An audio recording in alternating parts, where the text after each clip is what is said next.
Greetings guys, welcome back to my channel. My name is Monette and this is my channel, Evolve with Monette.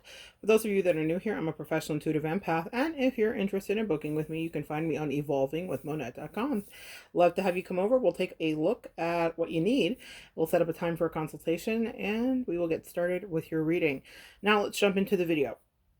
So I wanted to do a follow-up. This morning in my meditations, I was dealing with the secretary bird, formerly known as the, I think it was the Sagittarius bird, because their heads were considered to look like a bow, like the archer, which if you guys are familiar with the zodiac sign, that is the bird that is, or not the bird, excuse me, that is the half, it's like the Minotaur, essentially, half man, half horse energy, the hunter, right?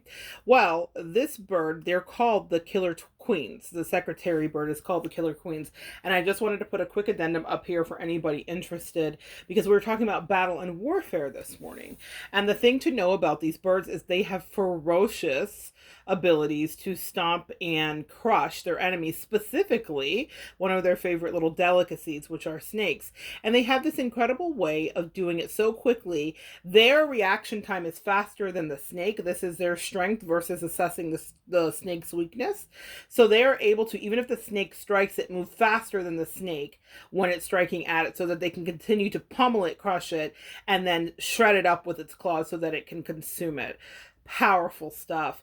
This was very symbolic for me. For those of you guys on my journey, you know I've done a spiritual warfare battle, and I had to crush 2 snakes in order to do that. And I got premonitions and dreams and all that jazz years ago to let me know what kind of snakes I was dealing with. And then in the last few days, I was driving and a bunch of snakes were sunning themselves, and I'm playing this obstacle course game to try to avoid hitting them, because I don't like to hit animals. Like I kind of like animals, so I don't do that. But what happened was I ran over 2 of the snakes. One was small and one was big. It was very symbolic, and it was a full circle moment. No matter how much I was trying to out slalom the snakes on this obstacle course of a straight road, and I was not driving well, trying to avoid hitting them, my angels, whatever, something saw fit for me to run over those 2 snakes. And I thought it was quite apropos, and I'm not going to lie to you and tell you that I didn't feel a sense of symbolic closure in the best way, considering what I had fought and dealt with. I went along my way, and then later that evening, I stumbled upon these birds. And my angels, I think, I had no idea that this bird existed, never seen it before. I'm one of those people that love animal videos, so they get suggested a lot in my algorithm, right? This popped up.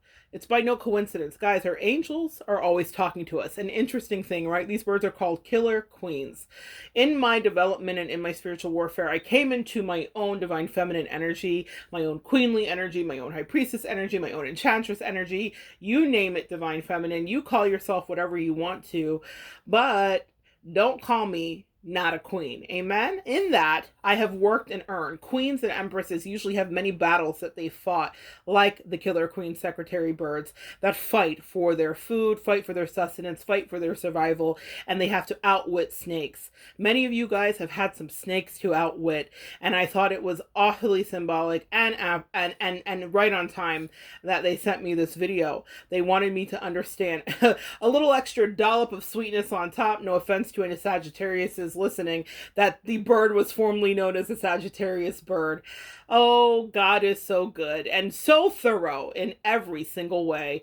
I could not tell you how much that touched my soul as I went into battle with the Sagittarius. People think that your angels don't communicate with you, and they think that the things that happen aren't real, and they think, are you making this up, and how can you understand it? Well, when you pay attention to symbology and you ground yourself spiritually, it's a constant conversation. The only way you lose contact is and get divorced from your spiritual connection is if you are egregious, or if you're doing things that are spiteful. I'm going to make a video soon about spite producing the worst karma, and how I actually feel sorry for people that literally operate out of spite for no real reason. Nothing was done for them to engender such toxic behavior, because the things that happen in their life, I see it time and time again on the outside of clients' lives, or some of the clients I've worked with. Spite produces the worst karma. My point here in telling you this is always behave integrally, sweet queens, even if you are a quote unquote Killer Queen. Now, these Killer Queens are quite regal. They have fabulous lashes. They're quite stately, and they have interesting lives, and they mate, and they have babies, and they do all the things. But the thing that caught my eye, and the thing that I know that my angels wanted me to see and teach today, was about their ability to shred their opponent whenever their opponents dare come their way. That is the power of the Killer Queen. It's why they're called the Killer Queens, because they unapologetically do what they need to do for their family's survival and for their own.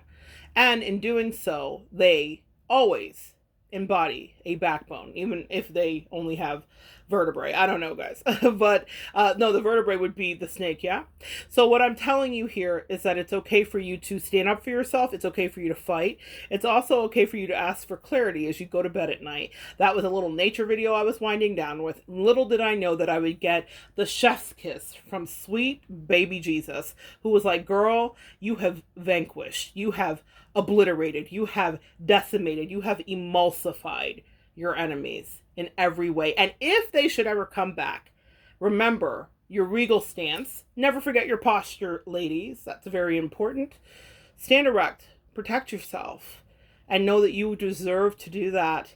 Queens defend their kingdom, maybe not hand-on-hand combat like the Killer Queens do, but if you are in that position, then maybe it's something that you are called to actually embody. It's okay to be a queen, and when pushed, right? If you don't, what do they say? Don't call for me if I didn't send for you. If someone calls for you and you didn't send for them, and what that means, if someone starts a beef, a problem, a situation, a clamoring, if someone puts you in a competition, if someone wants to fight with you, you didn't do anything to engender that response, you didn't provoke it, and you were not being manipulative or emotionally cunning, then my sweet ladies, remember your talons and your claws and embody the ferocity of the Killer Queen and do it while looking damn good. Amen. Love you guys. Come back and join me next time and we will continue to evolve together.